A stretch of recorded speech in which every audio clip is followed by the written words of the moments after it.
안녕하세요. 경기도서를 연구하는 경기도서입니다. 자, 이번 시간에는 안공호 교수의 마케팅 원론 8판의 제9장 유통 전략을 통한 고객 가치 전달, 유통 관리에 대해서 살펴보도록 하겠습니다.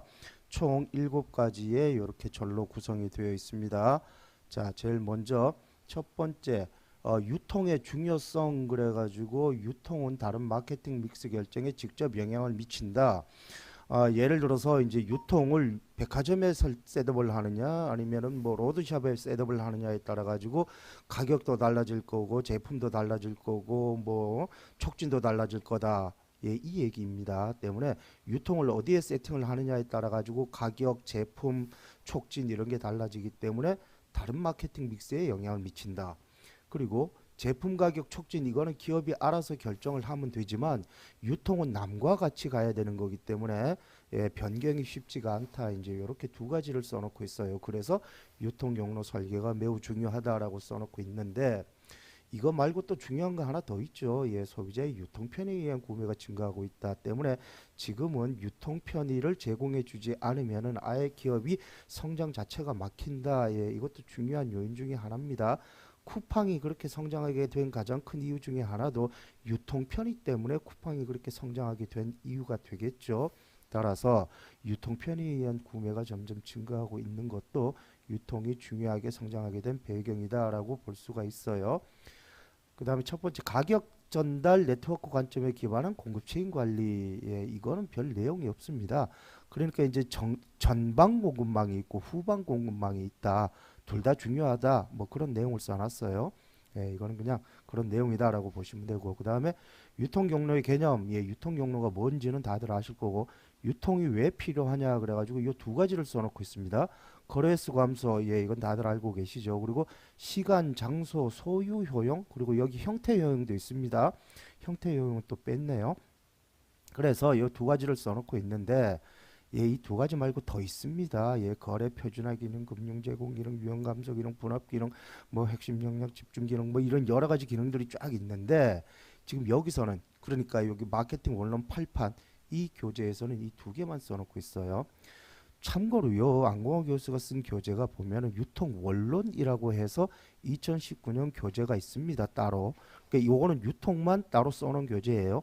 이 유통 원론이라고 하는 이 교재 안에는 이것과 관련돼 가지고 유통의 기능과 역할에 대해서 상세하게 써놓고 있어요. 그런데 여기서는 지금 이 두 개만 덩그러니 써놓고 있습니다. 때문에 제가 판단했을 때는 유통과 관련해서는 적어도 이거를 보던가 아니면 뭐 최서일 교재를 보든가 아니면 제가 가장 추천하는 교재는 이수동 교재입니다. 이수동의 그 유통 관리인가? 그 교재가 2019년 판이 있거든요. 4판인가 그게 있어요. 사실 그 교재가 제가 봤을 때 가장 좋습니다. 그래서 그러니까 이것만 가지고 준비를 하시면 조금 부족할 수가 있습니다. 아니, 조금 부족한 게 아니라 많이 부족할 수가 있어요. 그러니까 이거를 더 보시던가 아니면 최서일 교재를 더 보시든가 아니면 아예 이수동 교재를 보시든가 해서 보완을 하실 필요가 있습니다. 그리고 참고로 이제 유통의 필요성은 2014년도에 출제가 된 적이 있어요. 출제된 지 지금 10년이 다 돼가고 있죠. 그래서 다시 준비를 또 해야 됩니다. 그 다음에 유통 경로의 구조 그래가지고 이제 소비재, 산업재 그래놓고 직거래 요거 제로 레벨이죠. 이제 직접 가는 거고 중간에 소매업자가 하나 있는 게 원 레벨, 도매, 소매 이렇게 있는 게 투 레벨, 그리고 다수 중간상에 있는 게 멀티 레벨. 요거는 농수산물 같은 경우가 이런 멀티 레벨입니다. 소비재 마케팅에서는 그래요. 그리고 산업재 같은 경우는 이제 직거래가 있죠. 그리고 산업 유통업자 하나가 있는 경우가 있고 또는 생산자 도매상 하나가 있는 경우가 있습니다. 그 생산자 총판이라고 써놨어요. 용어를. 그러니까 앞에서는 생산자 총판이라고 써놓고 뒤에 가서는 또 제조업체 도매상 이렇게 또 써놨어요.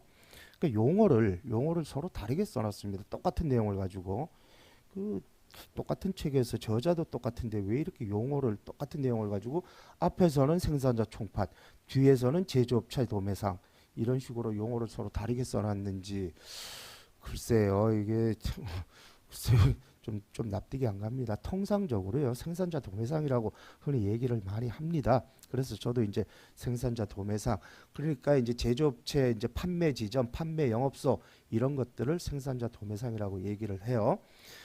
그리고 이제 산업 유통업자를 거치고 생산자 도매상을 거치는 이 두 단계도 있다.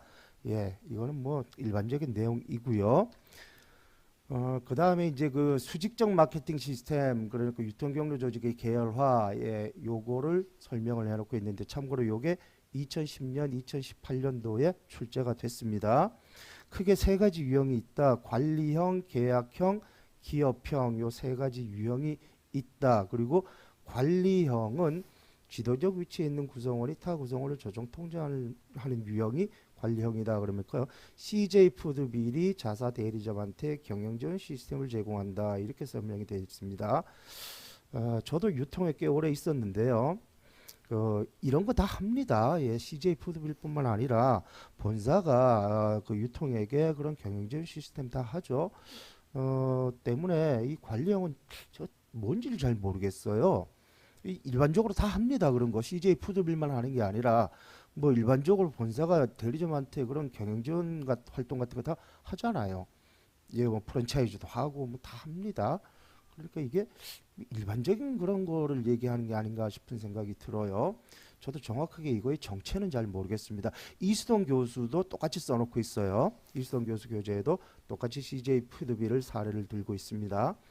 그 다음에 이제 계약형, 예, 이거는 계약에 따라 가지고 이제 그 유통 조직을 꾸려나가는 게 여기 계약형 예, VMS인데 크게 세 가지 유형이 있다. 그래서 도매상 후원 체인점 그래가지고 이게 미국의 사례를 적어놓고 있습니다. 미국의 무슨 어떤 사례를 적어놓고 있고 그 다음에 소매상 협동조합 그래놓고 여기 코사마트가 한국 슈퍼마켓 협동조합이죠. 그런데 참고로요. 그 이수동 교재 같은 경우는 요 도매상 후원 체인점의 요 협동조합 그 한국 슈퍼마켓 협동조합을 써놓고 있고요. 소매상 협동조합은 따로 사례를 써놓고 있지 않습니다. 저는 개인적으로 이수동 교수 교재가 맞다고 생각이 들어요. 왜냐하면 이 코사마트 이 한국 슈퍼마켓 협동조합은 물류센터가 있죠. 그리고 독자적으로 물건을 공급을 하죠. 그 체인점에. 때문에 단순한 협동조합 개념은 아니라라고 생각이 들거든요. 예, 물류센터가 있는 걸로 알고 있습니다. 만약에 없다라고 하면 그냥 단순한 협동조합이 될 수가 있겠지만은 어, 제가 알기로는 그 나들 가게들이잖아요. 대부분이 코사마트가 한국 슈퍼마켓 협동조합에서 물건을 받아가지고 그렇게 사업을 하는 걸로 알고 있으니까 네, 그게 맞다면 이게 일로 가야 되는 게 아닌가라고 생각이 들어요. 예, 이수동 교수 교재는 그렇게 되어 있습니다. 그리고 이 소매상 협동조합은요, 이게 눈에 잘 안 띕니다. 예를 들면 이제 논수삼백 교재는 뭐라고 되어 있냐면 송파광동 도소매 협동조합이 사례가 들어가 있는데 그러니까 송파광동 도소매 협동조합 같은 경우는요, 외부에 눈에 안 띕니다. 딱히 하는 행동이 없어요. 겉으로 드러나는 행동이 잘 없습니다. 그러니까 그러니까 소매상들끼리 공동으로 협동조합을 셋업한 다음에 공동으로 구매를 하고 공동으로 재고 보관을 하고 이런 거 하는 거거든요. 그러니까 바깥에서 보면은 활동이 눈에 안 보여요. 때문에 잘 모릅니다. 그래서 이수동 교수 교재에도 이 소매상 협동조합 사례는 안 적혀 있어요.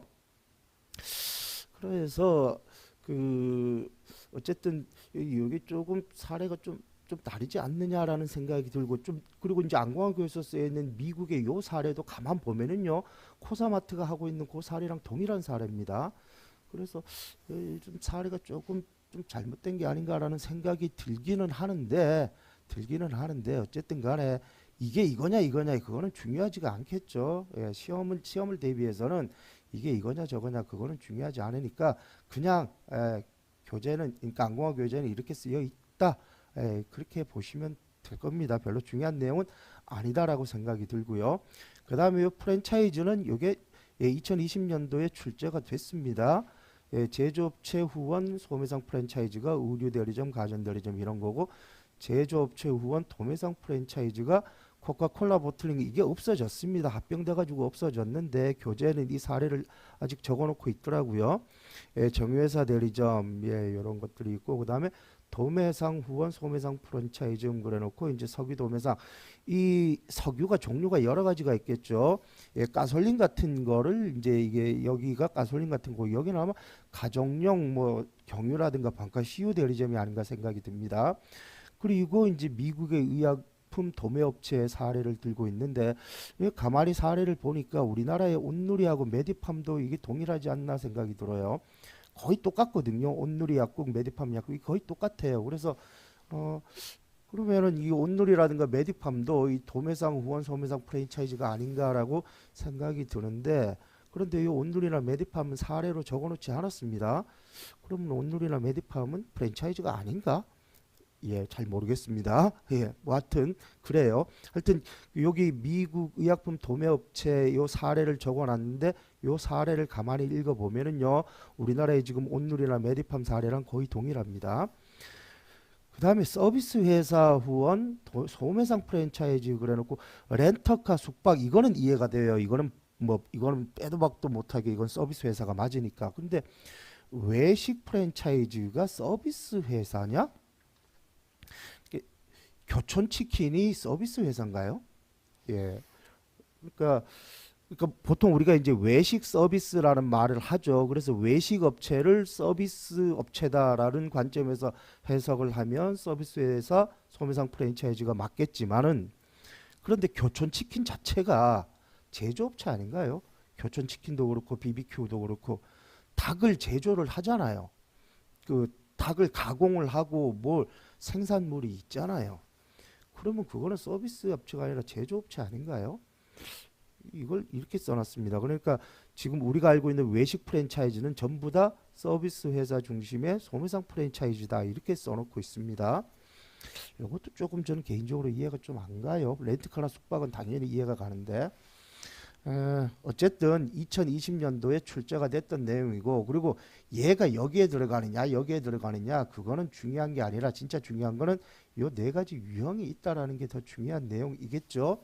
예, 그렇습니다. 그러니까 중요한 거 위주로 정리를 해 두시면은 될 겁니다. 그 다음에 이제 기업형 VMS 그래가지고 이제 전후방 통합으로 이제 묶인 게 기업형 VMS다. 그래서 제일모직이 빈폴욕의 전방 통합으로 VMS를 구축한 거죠.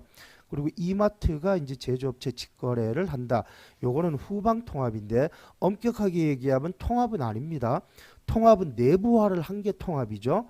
예, 요거는 내부화가 아니라 아마 장기 공급 계약이나 뭐 이런 형태로 간 거죠. 그런데 장기 공급 계약 같은 것도요, 통합의 한 유형입니다. 따라서 요거는 전방 통합, 요거는 후방 통합의 한 유형이다라고 이렇게 이해를 하시면 되겠습니다. 그리고 이제 수평적 마케팅 시스템, 요게 이제 수평형 마케팅이라고 그러죠. 코틀러가 얘기한 수평형 마케팅 또는 이제 공생 마케팅이라고 그러기도 하고 하이브리드 마케팅이라고 그러기도 합니다. 뭐 약간씩 다르기는 한데 전체적으로 다 비슷한 내용들이에요. 요게 2008년도에도 출제가 됐고 그리고 작년에도 출제가 됐습니다. 예, 요거는 작년에 출제가 됐으니까 스킵을 해도 될 것 같고 그 다음에 복수유통 경로, 예, 이것도 다들 알고 계시죠. 요게 2011년도에 출제가 됐습니다. 출제된 지 시간이 꽤 지났으니까 복수유통 경로에 대해서는 좀 준비를 다시 해두면 좋을 것 같다라고 생각이 듭니다. 그리고 이제 유통 경로 설계 과정, 예, 이게 좀 중요한 내용인데요. 먼저 기출된 내용을 보겠습니다. 2015년도에는요, 요 세 가지가 문제가 출제가 됐습니다. 시장 커버리지 전략 세 가지를 써라라는 게 2015년도에 출제가 됐고요. 그리고 재작년에 출제가 된 게 요 제품 특성이 무엇이냐 그리고 유통 지각도 유형 세 가지 요게 무엇이냐라고 해서 출제가 됐어요. 따라서 재작년에는 요 제품 특성하고 유통 지각도 유형 세 가지 요게 출제가 됐는데 이 유통 경로 설계 과정 전체를 물어보는 거는 아직 출제가 한 번도 된 적이 없습니다. 경영 지도사 입장에서 보면은 이 유통 셋업하는 과정이 중요합니다. 경영 지도사가 이제 나중에 중소기업 컨설팅을 하는데 이 중소기업 컨설팅 중에서도요, 이 유통 셋업하는 컨설팅은요 비용이 셉니다. 보통 이제 그 경영 진단 컨설팅이 있고 경영 개선 컨설팅이 있고 그래요. 경영 진단 컨설팅은 비용이 좀 작아요. 뭐 한 3천만 원, 뭐 4천만 원 이 정도 됩니다. 그런데 경영 개선 컨설팅은요, 비용이 커요. 뭐 많으면 1억까지도 갑니다. 이 유통 셋업 컨설팅은요, 이건 경영 개선 컨설팅이에요.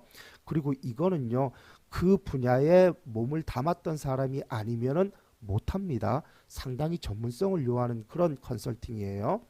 때문에 경영지도사 입장에서는 이 유통 경로 셋업하는 게 상당히 중요한 내용입니다. 그런데 아직까지 문제가 한 번도 출제가 안 됐어요. 참고로 이 유통 경로 셋업하는 거는요, 안광호 교재, 이수동 교재, 최서일 교재 거의 비슷비슷하게 쓰여져 있습니다. 조금씩은 달라요. 조금씩은 다른데 전체적으로 비슷비슷하게 쓰여져 있어요. 가장 바이블이다라고 하는 것은 역시 이수동 교재입니다.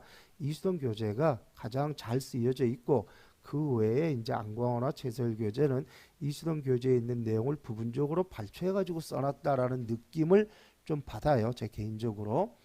제일 먼저 경로 서비스에 대한 고객 욕구를 분석한다. 뭐 말을 이렇게 길게 써놨는데요. 이건 유통 서비스 수준을 분석하는 겁니다. 유통 서비스 수준을 어디까지 끌고 올라가야 되느냐 이제 그 얘기인데 시장이 분산 정도예요. 예, 입지 편의성이라는 게 시장이 얼마나 많이 분산되어 있느냐 이 얘기입니다. 그리고 최소 구매 단위, 대기 시간, 제품 구상, 구매 빈도, 후속 서비스 수준 이런 것들을 고려를 해가지고 유통 서비스 수준을 높여야 되느냐 낮춰야 되느냐 이거를 결정을 해야 되는데 통상 편의점은 유통 서비스 수준이 높습니다. 반면에 할인점은 유통 서비스 수준이 낮아요. 때문에 편의점은 유통 비용이 높아요. 할인점은 유통 비용이 낮습니다. 예, 그렇게 이해하시면 되고요. 그 다음에 이제 경로 대안을 파악해야 되는데 여기서는 지금 경로 길이하고 요거 유통집약도라고 되어 있는데 이건 경로 유형이죠. 그 외에 이제 경로 구조도 봐야 되고 경로 전략도 봐야 되는데 그 내용은 빠졌습니다. 참고로 그 내용은 또 이 유통 물론 여기에는 또 그 내용이 들어가 있고 여기는 그 내용이 또 빠졌어요. 어쨌든 경로 길이는 이게 1레벨, 2레벨, 3레벨 어떤 레벨로 가느냐 이 얘기입니다. 기업 특성을 고려해라. 그래서 기업의 자금력을 고려를 해야 되는데 기업의 자금력이 풍부하면은 직접 유통을 하는 거고 부족하면은 간접 유통을 해라. 즉 유통 중간상을 끼고 가라. 이제 그 얘기인데요. 그런데 자금력보다 더 중요한 거는요. 기업의 전략하고 품목수입니다. 예, 기업이 어떤 전략을 취하느냐 그리고 그 기업의 품목이 다양하냐 다양하지 않느냐 예, 이런 것들이 더 중요합니다. 그 다음에 제품 특성 제품이 부패하는 제품이냐 아니냐 제품이 뭐 설치라든가 배송이 복잡하냐 아니냐 그리고 뭐 다른 걸로 이 대체율이 정확하게 뭔지는 모르겠는데 어쨌든 대체가 가능한 물건이냐 아니냐 이걸 가지고 또 이 경로 길이를 해라 이거인데 예를 들어서 부패가 심하다라고 하면 경로 길이를 길게 가져가면 안 되겠죠. 직거래라든가 이렇게 좀 짧게 가져가야 된다. 복잡성도 마찬가지입니다. 이제 복잡성이 복잡하면은 전속형으로 가야 되겠죠. 뭐 그런 얘기입니다. 그리고 시장 특성, 시장의 규모가 크면은 경로 길이가 길어져야 될 거다라는 얘기고 경쟁 특성, 경쟁사 유통이 있다라고 하면은 자사는 그것과 좀 차별화된 유통으로 가는 게 좋다. 예, 이렇게 쓰여져 있습니다. 참고로요. 경쟁 강도도 중요합니다. 경쟁 강도가 강하면은요. 유통을 줄여가야 돼요. 예, 경쟁 강도가 약하면은 총판으로 해가지고 유통을 몇 단계로 가져가도 됩니다. 저도 예전에 경쟁 강도가 약할 때는 총판을 두고 총판 밑에 지역 대리점을 두고 그 지역 대리점 밑에 또 딜러를 두고 몇 단계로 이제 그 유통을 가져갔지만 그러니까 경쟁 강도가 강해지면은요 그때는 지역별로 대리점을 셋업을 다시 했었어요. 그러니까 경쟁이 강해지면 경쟁 강도가 심해지면 유통 길이를 그만큼 줄여야 됩니다. 예, 그런 것도 있는데 또 그런 내용은 또 빠졌더라고요. 그리고 유통 집약도 그래가지고 이제 이게 시장 커버리지죠. 결국 집약형 유통 이게 개방형 유통입니다. 그거는 편의품에 어울리고 선택형은 선매품에 어울리고 전속형은 전문품에 어울린다. 이거는 뻔한 얘기인데 그런데 이게 내용 자체가 지금 유통 경로 설계 과정에서 이 얘기가 나왔잖아요. 자 그렇다면은 기업 특성이 어떤 기업일 경우에는 집약형으로 가고 선택형으로 가고 전속형으로 가야 된다. 이런 내용으로 기술을 해놔야지.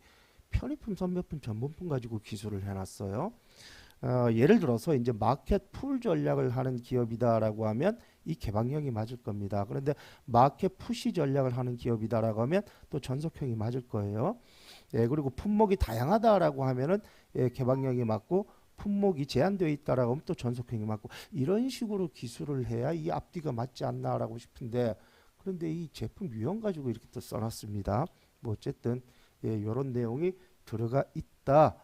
그 다음에 이제 경로 대안을 평가를 해야 되는데 이제 경제성, 통제력, 환경 적응성 이 세 가지를 가지고 경로 대안을 평가를 해라라고 쓰여져 있습니다. 그런데 보면은 이 경제성은요, 이 기능 전이점을 가지고 설명을 해놓고 있어요. 이게 결국 그겁니다. 이제 간접 유통을 가져갈 때 비용하고 직접 유통을 셋업할 때의 비용하고 그 비용이 딱 겹치는 그 전이점이 있죠. 그 전이점 이전까지는 간접 유통을 가져가고 이후부터는 직접 유통을 가져가라. 그게 기능 전이점입니다. 그 얘기 써놨어요. 예, 그 얘기를 써놓고 있고 그다음에 통제력, 뭐 통제력을 감안해 가지고 간접 유통을 가져가든가 직접 유통을 가져가라 뭐 그런 뻔한 얘기 써놨고 이 환경 적응성 장기적 관계를 고려해 가지고 간접 유통과도 뭐 관계를 가져라 그런 뻔한 얘기 써놨습니다. 이거는 별로 중요한 얘기 아니고 이 기능전점은 요거는 이제 이수동 교수 교재에도 나와 있는 내용이에요. 그 다음에 이제 최종적으로 어떤 대리점 사장을 이제 앉힐 거냐 그 얘기입니다. 경로 구성을 최종적으로 선택한다는 얘기는. 그래서 이런 것들을 쭉 보고 하는 거 이거 맞습니다. 보통 이제 마켓 풀 전략이다라고 하면 이게 중요해요. 마켓 풀 전략을 하는 그런 기업이다라고 하면 대리점 셋업할 때 이런 것들을 중요하게 봅니다. 예, 이런 것들을 중요하게 보고 만약에 마켓 푸시를 한다라고 하면은요, 글쎄요, 뭐 딱히 뭐 물론 이런 것들도 중요하지만 제 경험상 저 개인적인 경험상 보면은 마켓 푸시를 한다라고 하면은요, 예, 헝그리 정신이 제일 중요한 것 같아요. 제가 봤을 때는 이런 것들보다도 예. 이제 기존 고객과의 연관성 플러스 헝그리 정신 이게 마켓 푸시를 한다라고 봤을 때는 가장 중요한 게 아닌가라고 생각이 듭니다. 그리고 이제 경로 구성원의 성과평가 이 성과평가는요 설계 과정에서 하는 게 아니죠. 그래서 이거 필요 없는 것 같은데 써놨습니다. 뭐 성과평가 해야 되겠죠. 근데 설계 과정 이 성과평가는 설계 과정에서 하는 게 아니잖아요. 이게 뭐하러 써놨는지 모르겠습니다. 어쨌든 이 유통 경로 설계 과정은요. 이거는 아직까지 문제가 출제가 된 적이 없습니다. 그리고 안공어 교재뿐만 아니라 채설 교재도 이거를 중요하게 써놓고 있고 아직까지 한 번도 출제가 된 적이 없기 때문에 꼭 준비를 좀 해주셨으면 하는 바람입니다. 그 다음에 이제 유통 경로 갈등, 유통 경로 갈등이 이 11년 전에 출제가 됐죠. 출제된 지 시간이 꽤 지났습니다. 근데 지금 여기서 보면은 이제 수직적 갈등, 수평적 갈등 그래놓고 이 두 가지만 달랑 써놨어요. 수직적 갈등은 이제 상하죠. 본사와 대리점의 갈등 이게 수직적 갈등입니다. 왜 발생하느냐? 예, 목표 상변성 그리고 불충분한 커뮤니케이션 이 두 개를 사유로 써놨는데 예, 이거 말고도 더 있습니다. 뭐 이제 현실에 대한 인식의 차이 뭐 여러 가지 몇 개 더 있어요. 그런 내용이 여기에는 들어가 있어요. 여기는 없고. 그리고 수평적 갈등은 뭐다? 이건 알죠. 대리점 사이에서 일어나는 갈등, 이 영역 다툼 때문에 일어나는 게 이제 수평적 갈등인데 이 수평적 갈등에 대한 얘기는 없어요. 예, 왜 발생을 하고 있고 왜 이거는 어떤 식으로 해결을 해야 된다라는 얘기가 없어요. 뭐다라는 것만 있습니다. 네, 그래서 이 책만 가지고 준비를 하시면 안 되고 이 책을 더 보던가 아니면은 뭐 저기 이수동 교수 교재를 보던가 뭐 그렇게 해가지고 좀 보완을 해서 준비를 해 두시기를 바라겠습니다. 그다음 이제 물적 유통 개념 그래가지고 써놓고 있는데 굳이 이걸 써놓을 필요가 있을까라는 생각이 드는데 일단 물적 유통이라는 말이 있고 로지스틱스라는 말이 있고 요즘은 풀필먼트라는 말 많이 쓰죠. 예. 그러니까 물적 유통은 이제 좁은 의미에서의 유통을 얘기하고 로지스틱스는 좀 더 넓은 의미에서의 유통이고 풀필먼트는 이거 아마존에서 나온 개념인데 최근에 많이 쓰는 얘기입니다.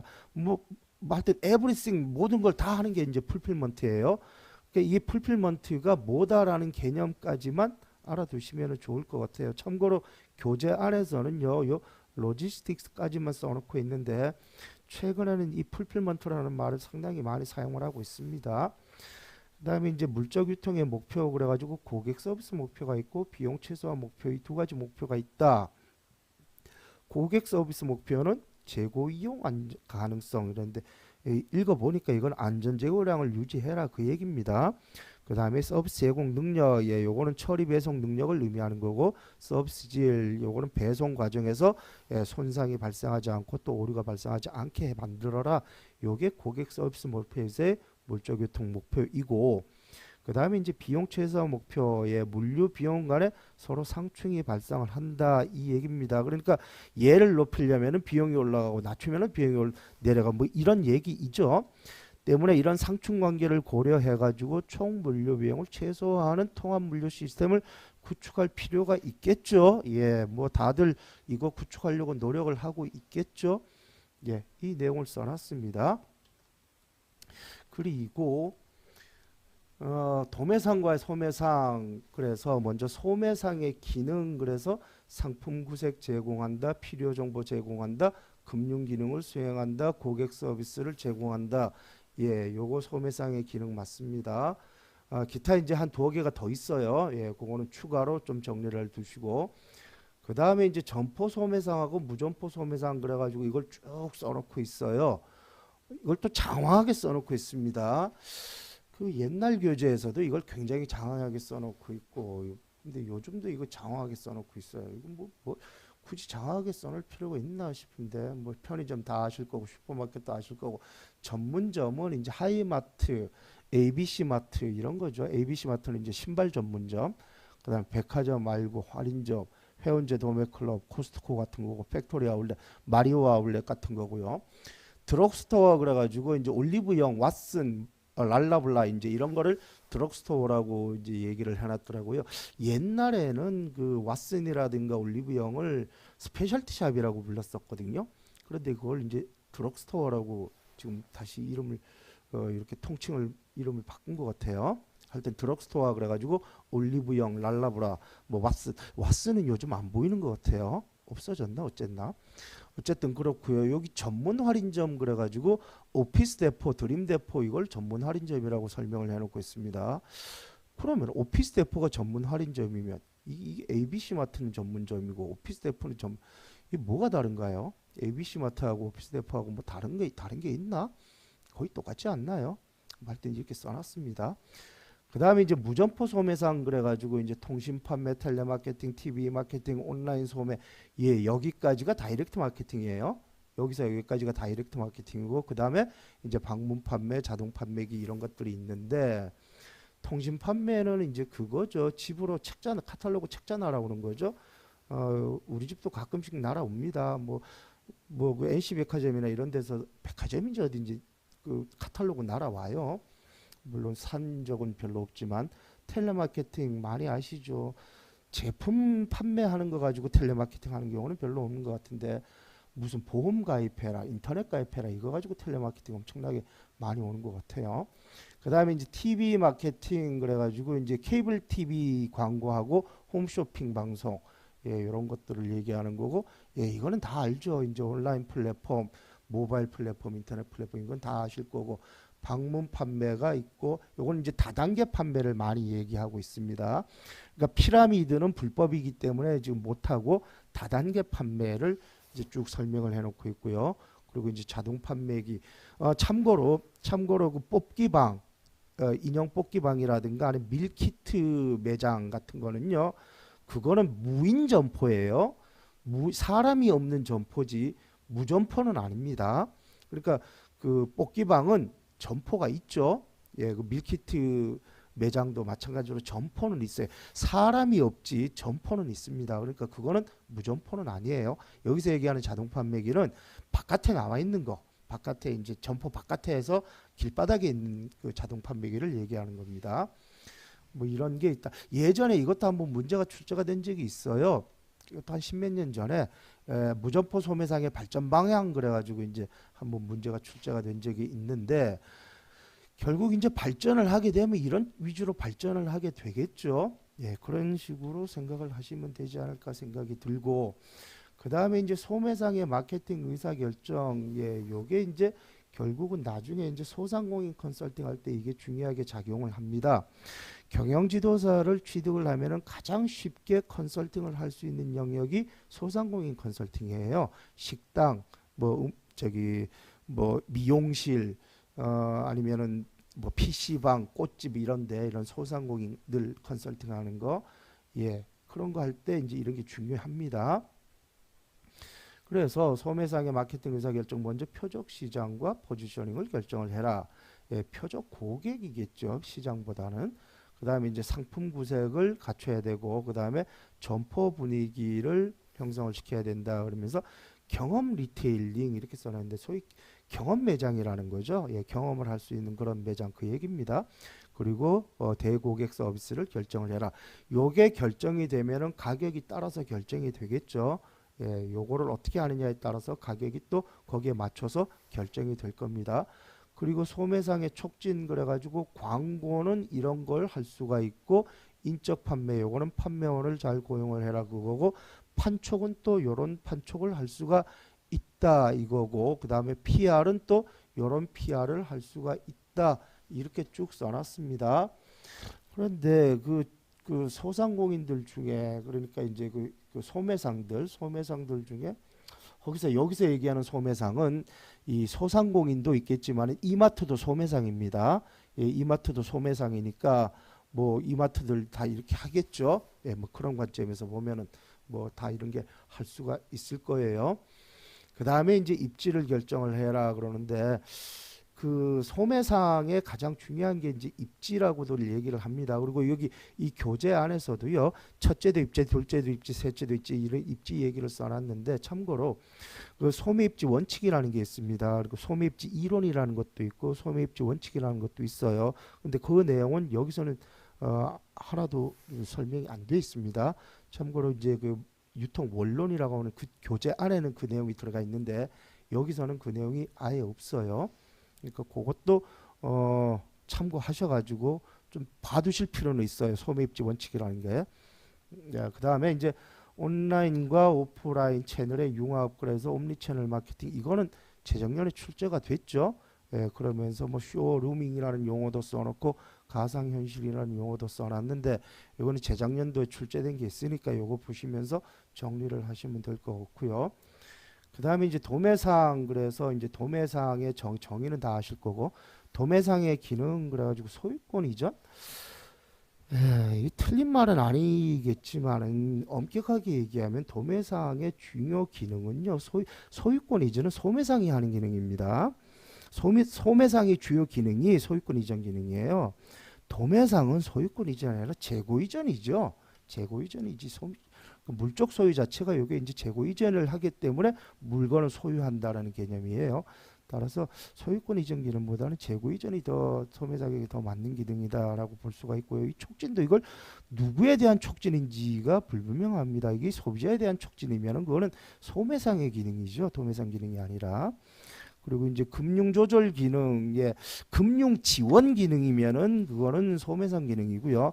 금융 조절 기능이면은 그거는 도매상 기능이고, 좀 얘기가 좀 다릅니다. 근데 이렇게만 적혀져 있어요. 참고로 이수동 교재 보면은 그게 좀 더 디테일하게 나와 있어요. 따라서 그 유통에 대해서 좀 확실하게 좀 깊게 알고 싶으신 분들은 나중에 합격하고 난 다음에 이수동의 유통 원리라고 하는 유통 관리라고 하는 그 교재를 한번 보시면은 유통에 대해서 조금 더 깊이 있는 내용을 아실 수가 있을 것 같아요. 유통 관련돼 가지고는 제가 본 교재 중에 이수동 교재가 제일 나은 것 같아요. 그 다음에 이제 위험부담기, 이건 맞습니다. 재고 이전을 하면서 위험부담을 안고 가는 거기 때문에 이거는 맞고, 이거 협상기능, 예, 이거 누구랑 협상을 한다는 얘기인지 모르겠네. 주문, 지불 활동, 뭐 어쨌든 간에 이런 도매상의 기능들을 그냥 쭉 적어놓고만 있습니다. 각각의 기능에 대한 해설은 없어요. 그리고 도매상의 유형 그래놓고, 사실 이런 기능을 좀 많이 써놓고 이런 거는 사실 좀 불필요한 내용이 아닌가 싶은데 일단 제조업체 도매상 그러니까 아까 얘기했던 게 이겁니다. 앞부분에서는 생산자 총판이라고 용어를 써놨어요. 그리고 여기서는 제조업체 도매상이라고 또 용어를 이렇게 써놨어요. 용어가 앞뒤가 서로 다르죠. 예, 이렇게 똑같은 사람이 쓴 똑같은 교재 안에 용어가 이렇게 서로 다르면은 이게 좀 이상하지 않나요? 예, 그래서 이런 용어는 좀 통일시킬 필요가 있다라는 생각이 드는데 어쨌든 그렇습니다. 이게 앞부분에서는 생산자 총판이라고 써놨고 여기서는 제조업체 도매상이라고 용어를 써놨어요. 어쨌든 똑같은 개념이고 그 다음에 이제 상인 도매상 그래가지고 완전 기능, 한정 기능, 완전 기능은요 상적 유통, 물적 유통, 정보적 유통을 모두 다 수행하는 사람으로 도매상인 산업 유통업자 이런 사람들이 있고 한정 기능은 제한된 일부 기능만을 수행하는 도매상이다. 그래서 한정 서비스 도매상, 현금 도매상, 트럭 도매상, 직송 도매상 이거 낙하산정이라고 얘기합니다. 진열 도매상 예 선반 중개인이고 생산자 조합, 통신 판매 도매상 이런 사람이 있는데 이 시험을 위해서 이게 필요가 없겠죠. 이게 뭐냐라는 시험이 날 리는 없겠죠, 당연히. 예, 그리고 대리점 다 아실 거고, 예, 브로커도 아실 거고요. 예, 이렇게 해서 이제 여기서는요, 제가 봤을 때는 이 기능들, 예, 기능, 그리고 소매상의 마케팅 의사결정, 그리고 도매상의 마케팅 의사결정도 있습니다. 소매상의 마케팅, 그리고 안공어 교재에 보면은 뭐라고 써놨냐 하면은 도매상은 불필요한 기능이다. 도매상의 기능은 점점 없어질 거다. 이런 식으로 써놨어요. 소비자 마케팅이라면은 그럴 수 있습니다. 이제 소비자 마케팅이라면은 예를 들어서 이제 이마트라든가 아니면은 쿠팡이라든가 이런 거대 소비 플랫폼이라든가 거대 소매상들이 점차 커지기 때문에 도매상들의 입지가 점점 줄어들 수가 있어요. 그런데 그건 어디까지나 소비자 마케팅이 그렇습니다. 그런데 산업 마케팅은요 소비자가 기업입니다. 기업이 소비자예요. 그게 이제 산업 마케팅이고 그 기업에게 물건을 제공하는 사람들이 통상 소매상이라고 얘기 안 합니다. 보통 도매상들이 그 기업 소비자들에게 물건을 그렇게 제공을 하거든요. 거의 대부분이 산업 유통업자들은 거의 대부분이 도매업을 활용하는 사람입니다. 그러니까 운영을 하는 사람들이에요. 그러니까 도매업은 없어져도 된다, 없어질 가능성이 높다 이런 거는 소비자 마케팅만 이해하는 것이지 산업 마케팅은 이해를 못 해가지고 지금 그런 말을 써놓은 게 아닌가라는 생각이 들거든요. 그렇습니다. 개인적으로 이 산업 마케팅 쪽으로 가면은 거의 대부분이 도매업자들이에요. 그러니까 생산자 도매상 그리고 산업 도매업자, 산업 유통업자 자체가 산업 도매상들입니다. 어쨌든 도매업도요. 이 산업 마케팅 쪽으로 가면 도매업에 하는 일들이 굉장히 많아요. 그런데 이렇게만 써놓기 때문에 제가 이해가 안 된다는 거고 그래서 이수동 교수의 그 교재를 제가 추천드리는 이유도 이수동 교수의 교재는 아주 잘 쓰여져 있어요. 그러니까 산업 마케팅 내에서의 도매업자들의 그런 활동들이라든가 이런 것들에 대해서 기능과 역할에 대해서 아주 체계적으로 잘 써놓고 있습니다. 그거 나중에 지금 볼 필요는 없고요. 나중에 합격하고 난 다음에 그거 참고하시면 좋을 것 같아요. 생각해볼 문제 그래가지고 이런 문제들이 쭉 나와 있는데요. 제조업체들이 중간상을 사용하는 이유? 말을 표현을 해도 이런 식으로 표현을 하나 싶은 생각이 들어요. 지금 상황이 지금 유통에게 끌려가고 있는 상황이잖아요. 제조업체들이. 그런데 중간상을 사용을 한다? 말이 조금 웃기는데 어쨌든 간에 유통이 필요한 이유겠죠. 예, 요거는 2014년도에 출제가 됐던 내용입니다. 요거 기출문제 해설한 거 보시면은 요거 알 수 있으니까 그거 참고하시고요. 그 다음에 이제 수직적 마케팅 시스템의 도입 배경과 세 가지 유형, 예, 요것도 2010년, 2018년 출제된 내용이니까 기출문제 해설한 내용 그거 살펴보시면 예, 충분히 정리할 수가 있습니다. 그 다음에 할인점의 급성장으로 경로 갈등이 커진다. 이게 아마 그걸 얘기한 것 같아요. 이제 할인점이 급성장하니까 골목 상권이 위험해지고 골목 상권이 위험해지기 때문에 경로 갈등이 이제 커진다. 뭐 이런 식으로 설명을 해놓은 것 같은데 그런데 그런데 그 골목 상권이 힘들어진다는 게 경로 갈등에 직접적인 영향을 미치는 거는 그거는 조금 어폐가 있거든요. 이건 조금 요거는 할 말이 좀 있습니다. 그런데 어쨌든 간에 그건 그렇다 치고 경로 갈등의 원인과 해결 방안 요게 2012년도에 출제가 됐습니다. 출제된 지 지금 10년이 넘었죠. 다시 나올 가능성이 있으니까 이것도요. 이것도 다시 준비를 해 두셔야 됩니다. 여기 이 교재 안에는 별 내용 없으니까 다른 교재 참고하셔 가지고 준비를 하셔야 돼요. 그리고 집중적, 선택적, 전속적 경우에 적합한 제품은 요거는 요거는 전속적이죠.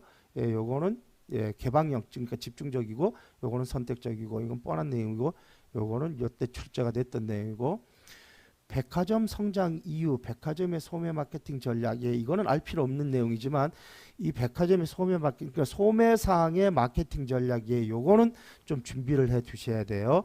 소매업의 마케팅 믹스, 도매업의 마케팅 믹스, 요거는 좀 준비를 해 두셔야 됩니다. 아까도 말씀드렸지만은 경영지도사 자격을 취득한 다음에 가장 손쉽게 접근할 수 있는 컨설팅 자체가 자영업 컨설팅이에요. 소상공인 컨설팅. 그 소상공인 컨설팅에서 가장 중요한 내용 중에 하나가 요겁니다. 소매업의 마케팅 믹스 이거예요.